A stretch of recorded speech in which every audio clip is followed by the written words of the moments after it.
Hello everyone, welcome back to the channel.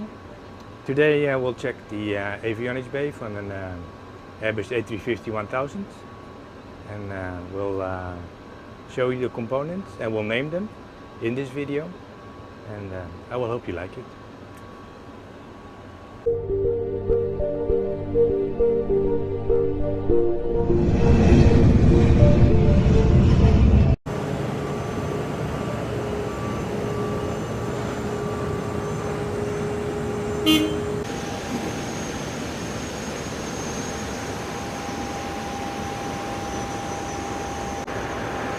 Here we are on the left side of the avionics compartment, and this is the emergency battery number 1. The one next to it will be the main battery number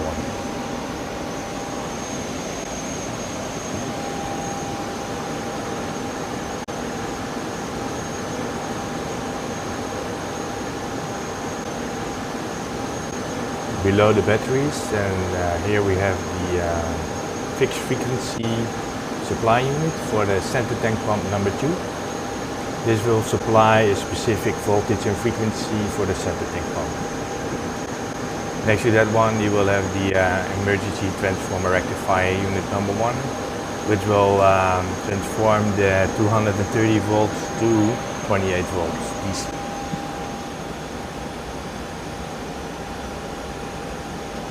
Here we come up to the auto transformer units.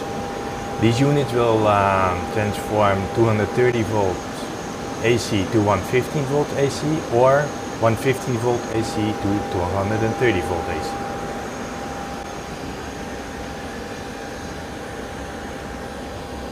This big closet with all the circuit breakers is the electrical power distribution center number 1. Here you'll see the power supply into the closet, and it will distribute it throughout the airplane to different systems. These big ducts have the equipment cooling air for all these computers, and also some air conditioning that goes to the cockpit.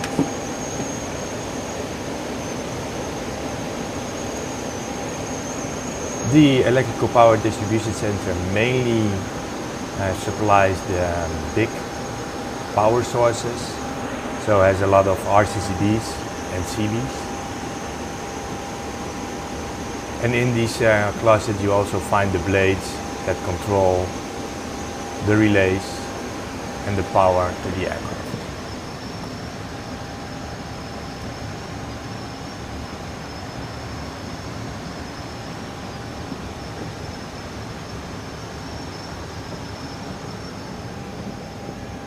Here we come to some remote data concentrators and the main transformer rectifier unit number 1.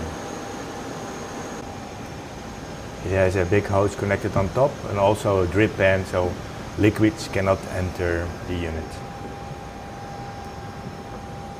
Here we come on to the circuit breaker panel number 1. These panels supply mainly smaller loads. Next to that we'll have the air data inertial reference unit number 1. This unit will collect digital data from the air data probes for speed, altitude, temperature. Adero number 3 you'll find below this panel.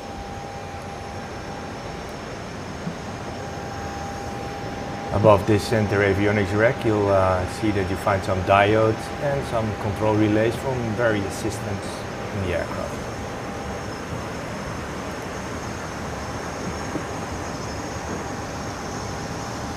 And here we come on the first boxes.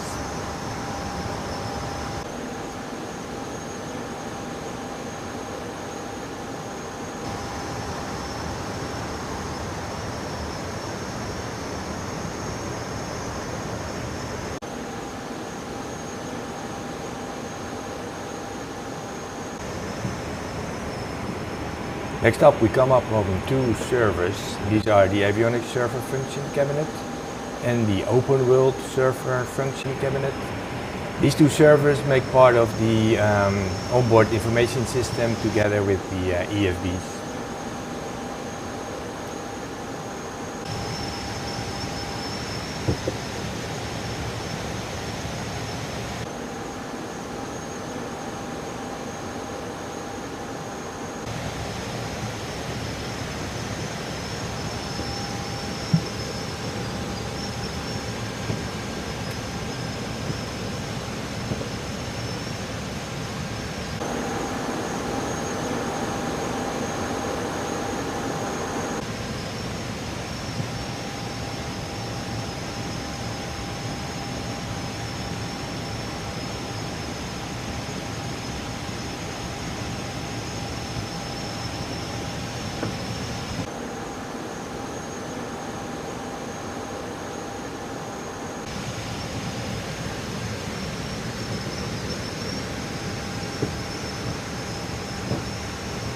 All the computers and cabinets you see here in this airplane are connected with each other via a network.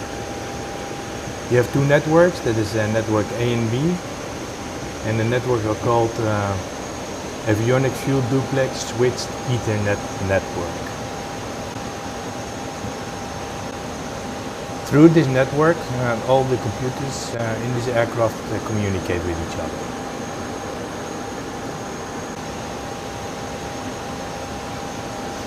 In this aircraft you also see a lot of integration. So in these core processing input-output modules are applications loaded that perform functions such as air conditioning control, cabin pressure control, flight warning computers. Instead of the boxes that you normally have for the separate system, they're now loaded into the CPO-IMs. Because these applications are then loaded into these CPO-IMs, you need a lot less boxes, and a lot less boxes means less weight, so it lightens the aircraft.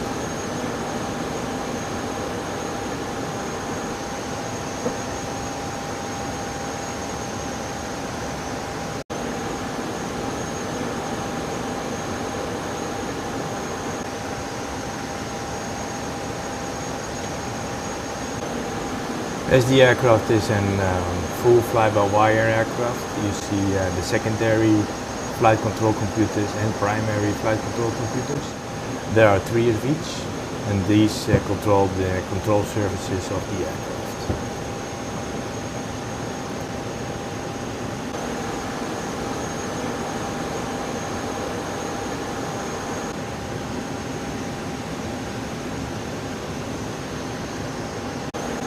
Although boxes are connected to a network with each other, as backup the aircraft still uses for very important systems, CAN buses and discretes as a backup for the network. Here you have the door that leads to the forward cargo hold.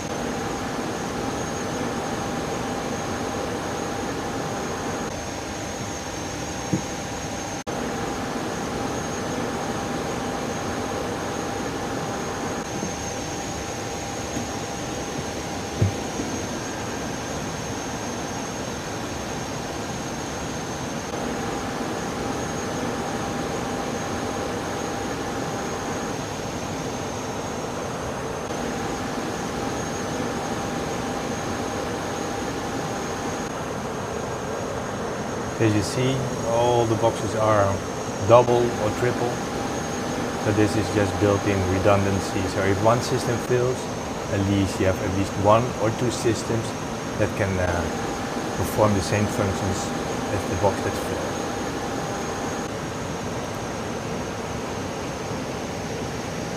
Another advantage for using the CPIOMs with software is that if you have a CPIOM that in accordance to the minimum equipment list cannot be inoperative, you can often exchange it with a CPIM that can be inoperative. And if you do that, you just need to upload the software into the CPIM you replace, and you can dispatch the aircraft. Here we come onto the right side of the aircraft where we have battery number 2 and the emergency battery. Below that we have the frequency supply unit for the number 1. And after that we have the transformer rectifier unit.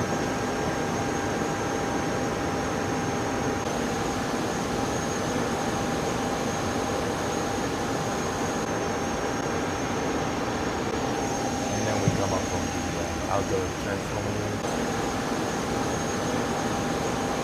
2A and 2B. And next to that, the big cabinet is the electrical power distribution center.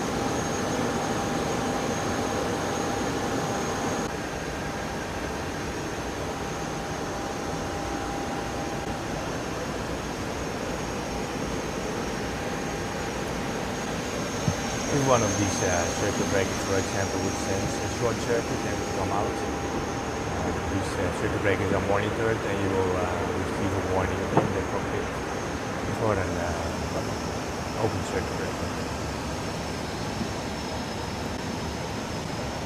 The aircraft also makes use of electronic circuit breakers that are in these panels and throughout the airplane.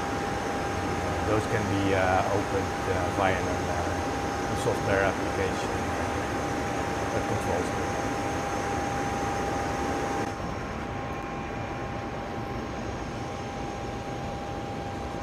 Here we come up to transformer rectifier unit number 2 and some common remote data concentrators. Next to that we'll find the Dura number 2 with the circuit breaker panel number 2 next to that one.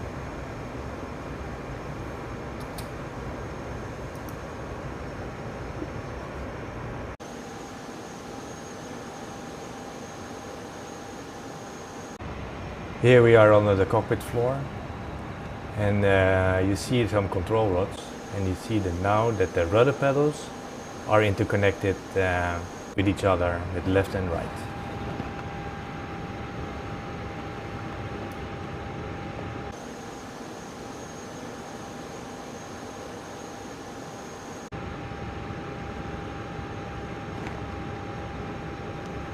Here you see some air conditioning ducts that go to the cockpit. They can be switched on and switched off. So when you switch them off, they bypass and the air will not go into the cockpit, but stays here under the floor.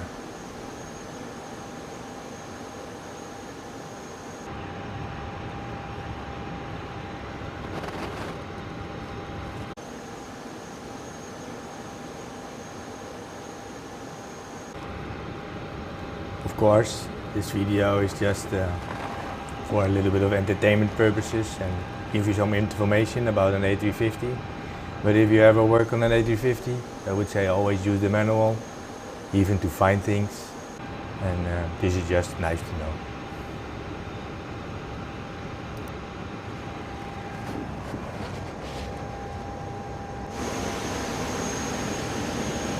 So, this is the end of the video. You have seen many boxes, many wiring, many relays, and I hope you found it interesting, and I want to see you again soon. Take care.